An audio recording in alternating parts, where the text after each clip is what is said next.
আমরা বাংলাতে নর্মাল নিয়মে প্রতিদিন যেটা দেখি যে সকালের দিকে ঘন কুয়াশা কোথাও কোথাও হয়, 8টা সাড়ে 8টার পর থেকে কুয়াশাটা কাটতে শুরু করে এবং তারপর যখন বেলা 10টা সাড়ে 10টা বাজে তখন কার্যত আর পশ্চিমবঙ্গে অন্তত কোনো ফগ থাকে না, এমনকি ভরা শীতকালেও থাকে না। তাহলে আজকে এমন কি অ্যান্টিসিডেন্ট হলো যার ফলে এই ফগটা আর ক্লিয়ারই হলো না?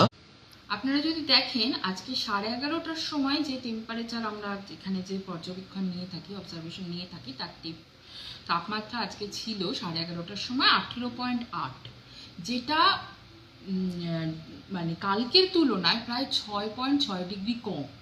মানে এটা বেশ অস্বাভাবিক রকমের কম ছিল আজকে 11:30টার তাপমাত্রা। মানে আজকে তাপমাত্রাটা সেভাবে বাড়েনি যেরকমভাবে অন্য দিন বা জেনারেলি বেড়ে থাকে। তো তাপমাত্রাটা কম থাকার কারণেই মানে রোদও ওঠেনি, যার ফলে ফগটা কাটেনি। আর একটা জিনিস হচ্ছে ফগটা হয়েওছে, মানে এর মধ্যে তো এবছরে আমরা এরকম ফগ পাইনি। মানে পুরোপুরি দক্ষিণবঙ্গ জুড়েই আজকে অনেকগুলো স্টেশনেই শ্যালো ফগ হয়েছিল এবং উত্তরবঙ্গেরও কিছু কিছু জেলাতে আমরা মডারেট ফগ পেয়েছিলাম। তো এই যে স্যালো ফগ এবং মডারেট ফগ আজকে হয়েছে দক্ষিণবঙ্গে সকালবেলার দিকে, আরেকটা কারণ হচ্ছে আপনি যদি দেখেন বিহার, উড়িষ্যা এবং পুরো নর্থ ইন্ডিয়া জুড়েই, মানে ইউপি, দিল্লি, সমস্ত জায়গাতেই আজকে ফগ হয়েছে। তার কারণ হচ্ছে কি, এক নম্বর হচ্ছে যে আমাদের একটা ওয়েস্টার্ন ডিস্টারবেন্স আসছে, তার প্রভাবে একটা ফগ হয়েই থাকে। আর তার সঙ্গে হচ্ছে গিয়ে আমাদের পলিউশনটাও এখন বেশি আছে।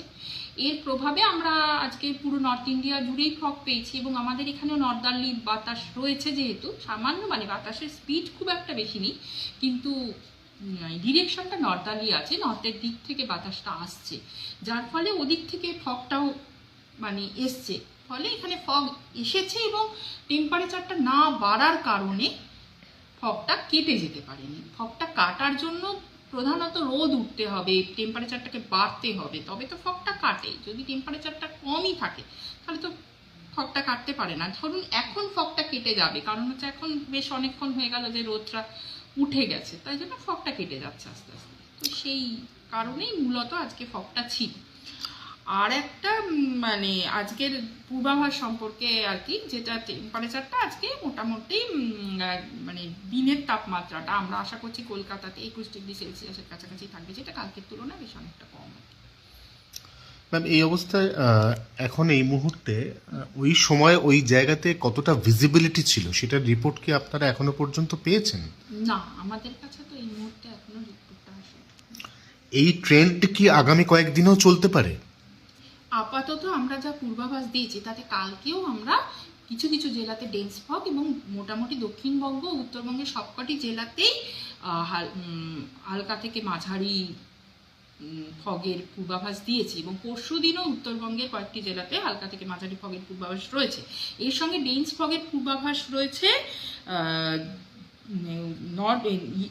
নর্থ বেঙ্গলের ক্ষেত্রে উত্তর দিনাজপুর জেলায় এবং সাউথ বেঙ্গলের ক্ষেত্রে রয়েছে ওয়েস্ট মিদনাপুর, পুরুলিয়া, বীরভূম জেলাতে ডেন্স ফগের পূর্বাভাস রয়েছে। ওয়েস্ট বর্ধমান, পুরুলিয়া, বীরভূম জেলাতে ডেন্স ফগের পূর্বাভাস রয়েছে আগামীকাল। আর তার সঙ্গে নর্থ দিনাজপুর জেলাতে রয়েছে উত্তরবঙ্গের ক্ষেত্রে।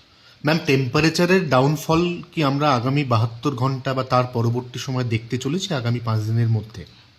আজকে যেমন সর্বোচ্চ তাপমাত্রাটা মানে একটা অস্বাভাবিক রকমভাবে অন্য দিনের তুলনায় একটু ফল করেছে, মানে অস্বাভাবিক বলবো না, মানে কালকের তুলনায় আজকে বেশ অনেকটা নিচে রয়েছে। কালকে 26 ডিগ্রি সেলসিয়াসের কাছাকাছি ছিল, সেই জায়গায় আজকে 21 ডিগ্রি সেলসিয়াসের কাছাকাছি এসে গেছে।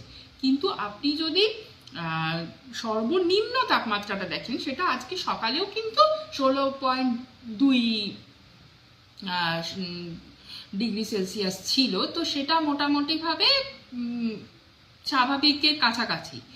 এবারে আমরা যেটা এক্সপেক্ট করছি যে এরকমই থাকবে আগামী 4 দিন এবং তারপর পরবর্তী 3 দিনে গ্র্যাজুয়ালি টেম্পারেচারটা ফল করবে 2 to 3 ডিগ্রি সেলসিয়াস। সেটা হচ্ছে রাতের তাপমাত্রা বা সর্বনিম্ন তাপমাত্রাটা। আর সর্বোচ্চ তাপমাত্রাটাও আমি যা দেখতে পাচ্ছি সেটা হচ্ছে যে আগামী 5 দিন মোটামুটি একই রকম থাকবে, তারপর হয়তো 1 থেকে 2 ডিগ্রি ফল করবে।